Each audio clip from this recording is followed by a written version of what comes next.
Welcome, Saber enthusiasts. I am Nick Nitro, and I am the Lord of the Crucible. As you can see, we're in our testing facility today, and we are here to test out the Crimson Dawn Arbiter. Now, this saber has taken me on a roller coaster ride the entire way. I was not expecting to have a removable chassis. I was not expecting this to be so narrow, and well, there was a little hiccup on that. You want to check that out. I'll try and put a card up here if I remember. Future editing me, put a card there.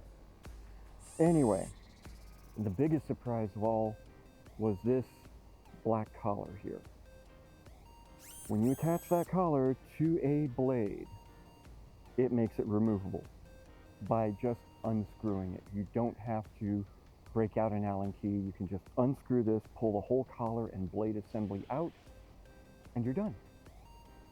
But the big question is how well is that screw-in connection gonna take the abuse that I'm about to put it through?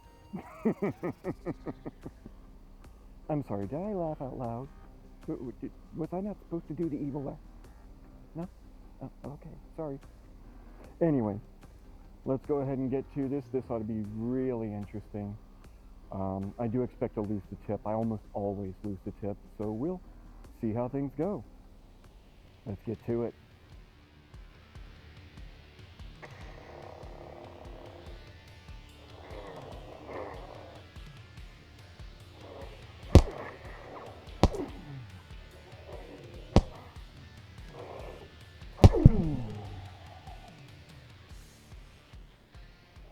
Well,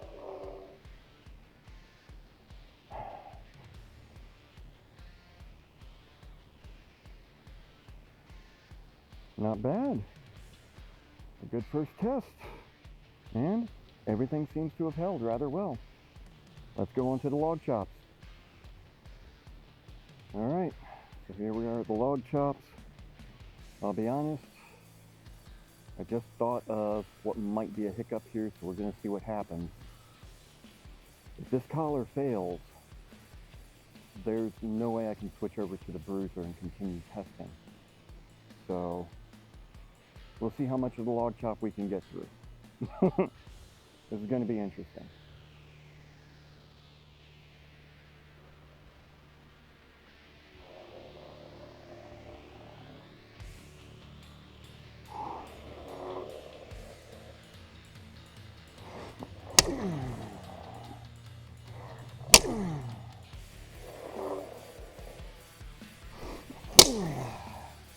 Oh!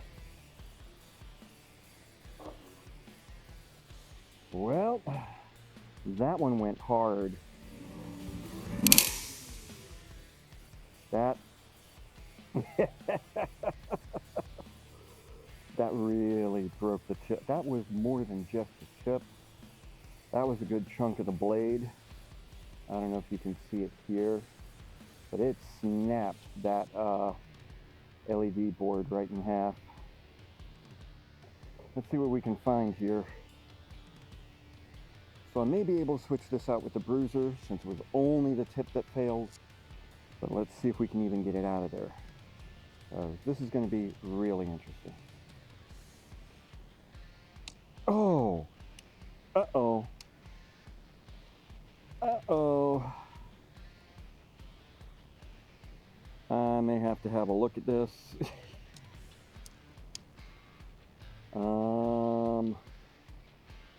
We might have an issue.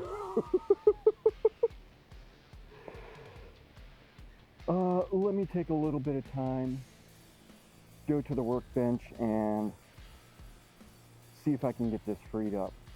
Well, here we are. I was able to get the blade out.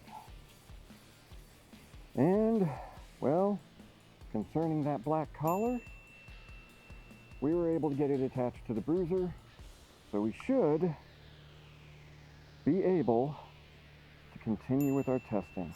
Ooh, let's get in here. There we are.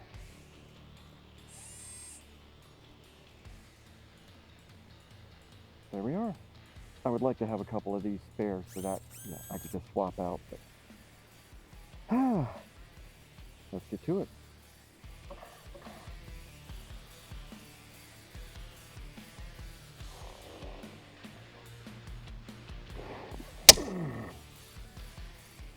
Uh-oh.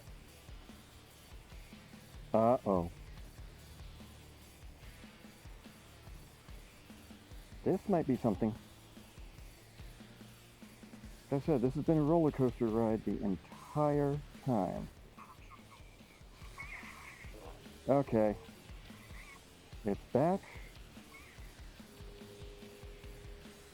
And it's lit.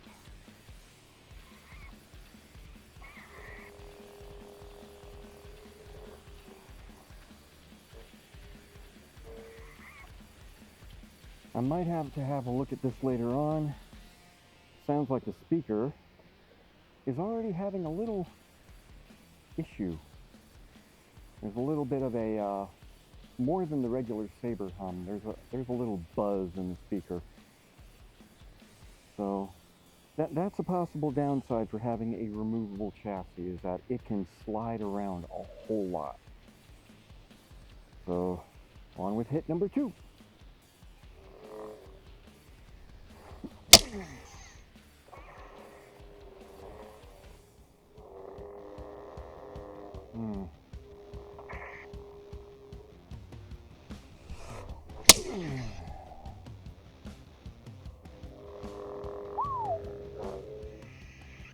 Alright, it's withstood log 2. Yeah, I'm gonna have a look at that speaker as we reset, but so far it's holding. That saber blade though, man, as I was taking it apart, I found even more damage. That blade did not last long. But, as I've said before, a broken blade does not disqualify the hilt. So let's see what we get on log 3.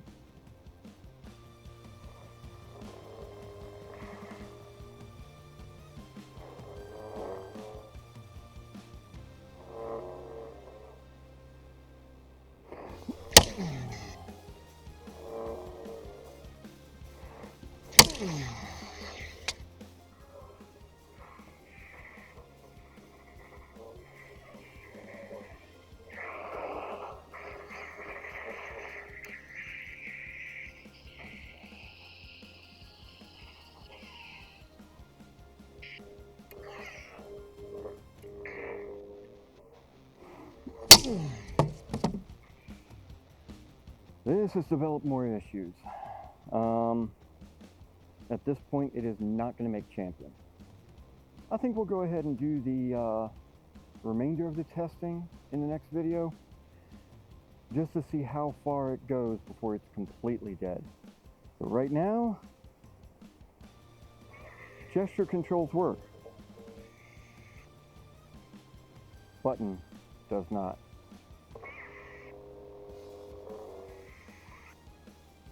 So you can't do anything with the button. You can't adjust the volume. You can't adjust color. You can't advance in one direction to change sound fonts. You can change the sound fonts with gesture control.